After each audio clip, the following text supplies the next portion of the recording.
is in Washington, D.C., and by February 1973, they had accumulated $15 million for their population budget.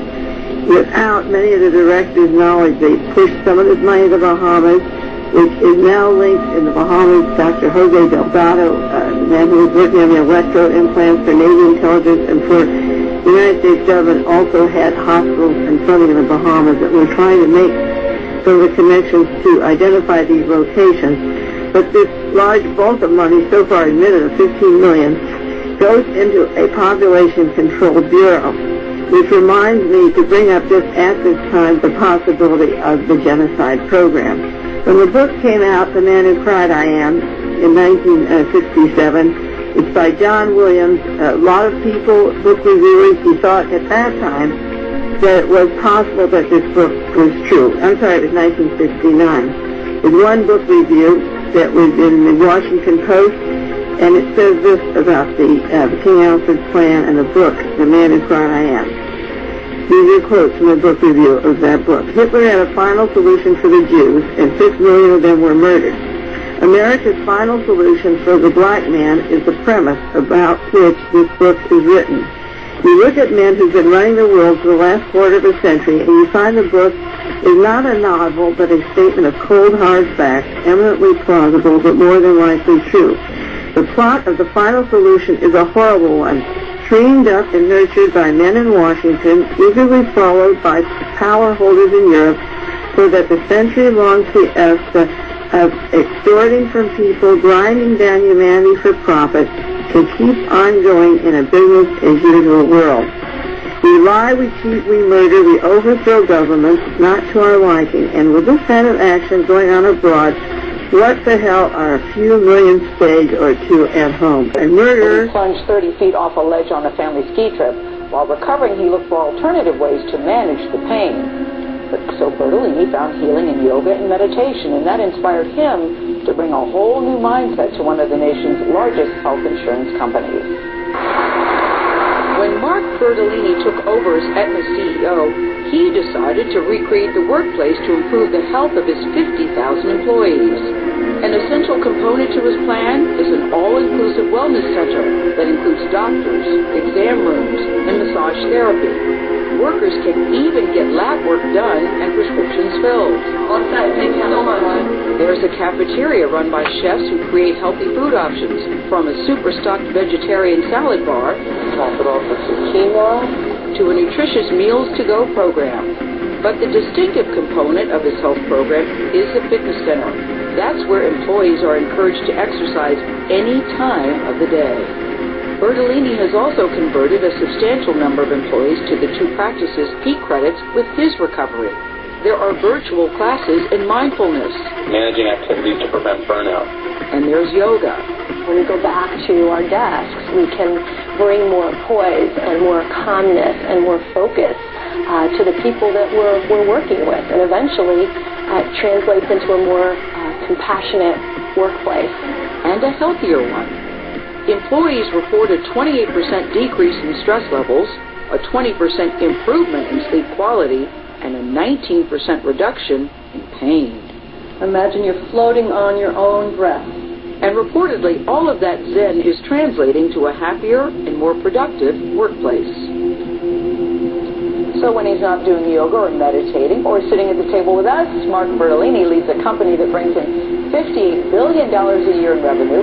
Aetna serves 46 million customers with healthcare group insurance and its pension business. We welcome you to the table. Great to be here. I'm so excited to meet you today, Mark Bertolini, because I'm thinking I'm doing a lot of stuff wrong. But let's talk about you for a second. Because when you brought this to your company... It's all good. I'm working. When you brought this to your company, there was a lot of eye rolls, there was a lot of grumbling. Yeah. Just because he's doing it, we got to do it too. It's very woo-woo. So how did you deal with that? How did you turn things around? Well, first you try and give people the reasons why you want to do it. So you have to give them the bigger picture. Mm-hmm. And then finally, when the resistance reaches a point where you don't think you can break through anymore, you say, let's just say I'm the CEO of a Fortune 100 company and I want to do it. And then it sort of happens. I find that's quite effective. How did you driven by a personal experience? I mean, in Right. 2004, you had a near-death experience where you lost part of your use of your arm for skiing. I broke my neck, and I couldn't run anymore, couldn't lift weights anymore, so my partner Mari, who was helping me deal with the pain, said, geez, why don't you try yoga? And I said, oh, come on, yoga's for girls, isn't it? And I started, and she said, really? Bet me? And we went through a program, and I have to tell you, it was very challenging, and it changed the way I think about how we think about recovery. What did that do for you? Recovery is a state of mind. It's not just a physical practice. And that if you get your mind in the right place, you can almost do anything you can in managing pain. I mean, my pain is still very intense every day. It never stops 24/7, but I don't take any drugs or medication for it.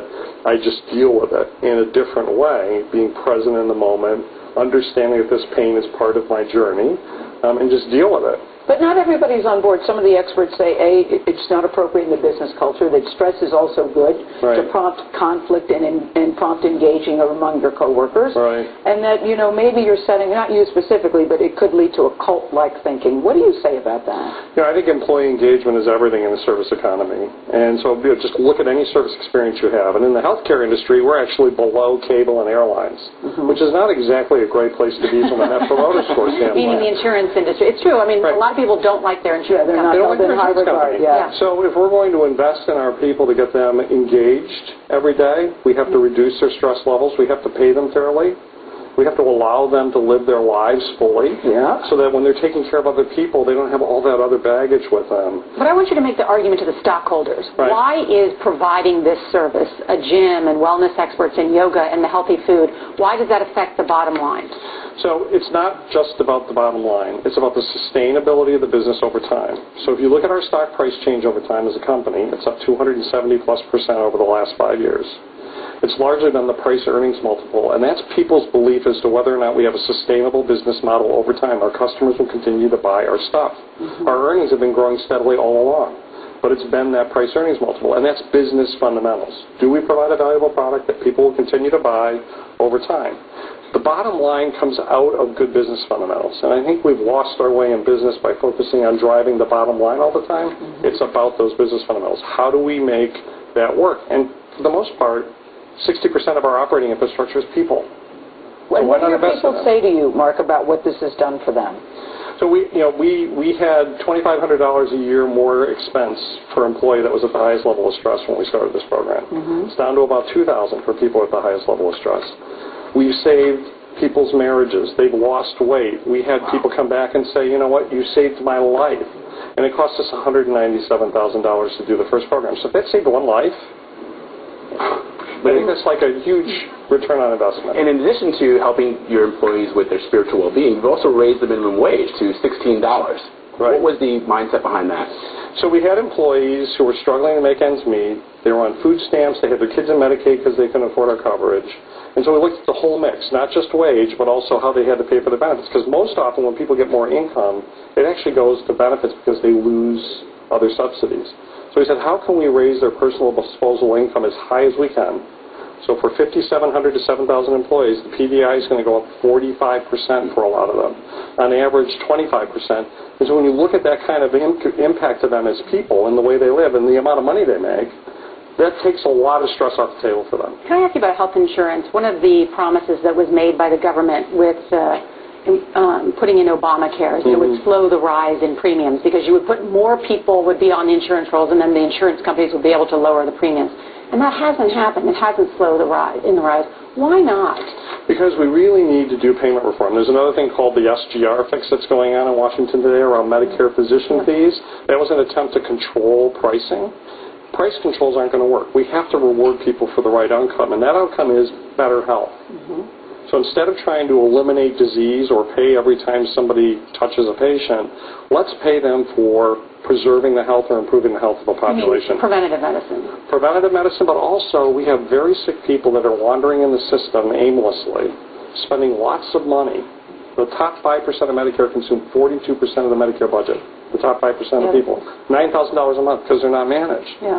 So how do we help them go through the system? And how do we reward the system for making them healthier? It is so frustrating because I have to tell you, even I'm someone who's healthy and I have young children, so we don't go to the doctor that much. But every time we go, the process is so frustrating. It's so to pay the bill, to submit for stuff. It's really, it drives you mad. So Mark Bertolini, if people have problems with their claims, you can be reached where? number is. At his yoga class. I'm on Twitter, @MTBERT, and we have a whole team of people that help us with this. People are definitely paying attention. Congratulations to what Thank you very much. It's good to see you all. Mark Bertolini, we thank you.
This email has been intercepted by the National Security Agency. We will be asking you a series of questions before returning you to your email. Don't be alarmed. Your participation is voluntary. Please stand by while we test microphones.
Elijah Muhammad and the mother plane,